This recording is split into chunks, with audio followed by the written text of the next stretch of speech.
A 15,000-mile expedition from Alaska to Argentina, all on the seat of a motorized bike. Outdoor enthusiast and Augusta resident Will Adams saw an opportunity to combine two of his greatest passions, which would lead him to this remarkable journey. It combines bicycles and it combines motorcycles into this compact package that I can build. So I can build my own transportation. It's completely feasible. Adams and his expedition partner Matt Riley are embarking on this journey for much more than the exercise. Along their way through Central and South America, they will work with environmental groups on the lack of clean water in those countries.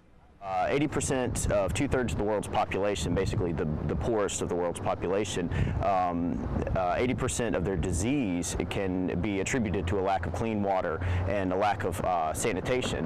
So it's just such a massive global problem. And then I started looking at all these different groups that were working to solve these problems. And we'll be working with them in Central and South America, where the problems are really, really bad.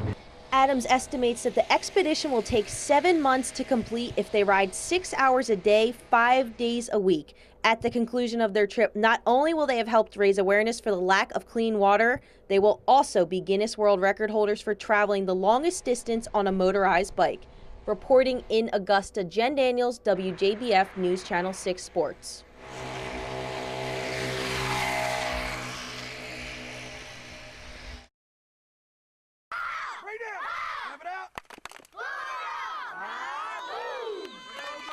I like how you run the ball and how they throw it to you, and you always go for the touchdown. For many in the South, football is a religion, a sport that from a young age is watched, played, and practiced year-round. He probably started playing with the football when he was about 9 or 10 months and has never put it down. Do you like hitting or scoring touchdowns? Scoring touchdowns? He loves it. He watches it on TV constantly, plays the games, video games. He just loves it. Always wants to go out and throw the football. Die hard. Rhonda's son Bryson plays on the Augusta Bulldogs, a spring team made up entirely of 6- and 7-year-olds. This marks the first time ever in Columbia County that 6- and 7-year-olds have put on the pads and competed at a league level. With over 80 participants this year, the league is hoping to continue to attract more players in the future who are looking to get started playing football at an early age.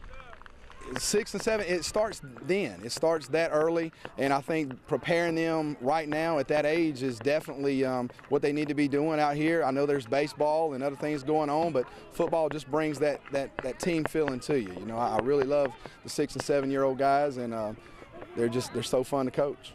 The Bulldogs have 4 games left in the regular season, and then every team advances to the playoffs. After the conclusion of their spring season, the coaches, players, and parents will then start preparing for the fall league. Reporting in Grovetown, Jen Daniels, WJBF Sports. Put the ball beside you. Put it on the side, attaboy. He played a huge role. Ever since I was born, probably 3 years old, he's always had a ball in my hand, so that's what's kept me going with the basketball. And since that young age, Glasscock County senior Brooke Stevens has yet to put down a ball.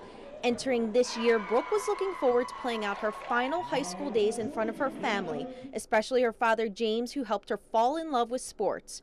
A first-class sergeant in the United States Army, James received word that he would be deployed to Afghanistan in June, only months before Brooke began her senior year. It was very sad, a very sad time for us. When we found out he wouldn't be here for her senior year, I think that was the hardest part. Not as, you know, we've been separated before, you know, for 10 months when he was deployed before, but not being here for her senior year, I think that was the hardest part for him and for us. My first reaction was, what in the world am I going to do? And but then I knew that he was going to serve his country, so I knew I had to step up and hold my place at the house and hold my place here on the court, you know, while he's been gone. Brooke has more than held her own on the court, leading the Lady Panthers in scoring all season. On senior night, Brooke received a special surprise when her Aunt Linda read an email sent from her dad in Afghanistan congratulating her on what can only be described as a bittersweet season for their family. He's been the inspiration. He's been everything since I was 3, so tonight's like his product, and I was really doing it for him tonight. James has a scheduled return date for this April. The family is looking forward to celebrating Brooks' graduation together this spring, and they then will turn their attention to softball season, as Brooke has earned a scholarship to play at Augusta State University this fall. Reporting from Gibson, Georgia, Jen Daniels, News Channel 6 Sports.